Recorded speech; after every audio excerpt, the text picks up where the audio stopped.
All right, I am here to do a mini lecture out in the hallway on mercantilism in case you are still struggling with this.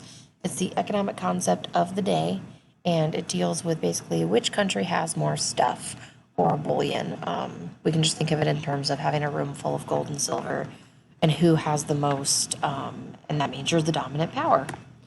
Mercantilism helps fuel colonialism, which is why so many countries want to land grab so much. So, because it's this, it is showing that the mother country is supposed to just benefit off of all the colonies. The point of a colony is you go over there, you get all these free natural resources, which could be farmland to grow more food on, you can sell raw materials like timber, coal, eventually. Cotton, if you can grow it, and then also if you happen to find gold and silver deposits. You just drain the colony of all their stuff for free because, if you want timber or food stuff, you used to have to go and buy from a neighbor, and that detracts your wealth because you're giving your money to another country, which means you are, in fact, getting, quote, poorer.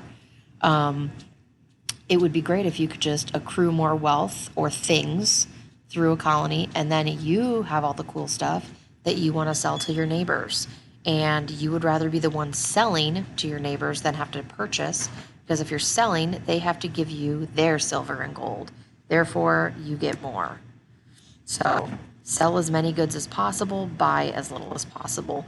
You can sell to your neighboring empires or states, but you can also sell to your colonists.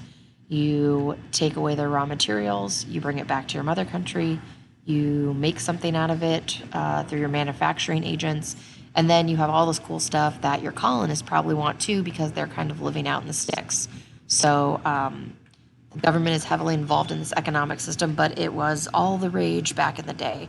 So this is kind of the graphic that a lot of people use. The treasury, which is all your gold and silver. Hopefully you can get more exports and fewer imports. You want to sell those exports and buy very few imports. You shouldn't need to purchase a lot of stuff from other regions because you hopefully have tons of colonies that you can get free silver, gold, furs, lumber, food stuff.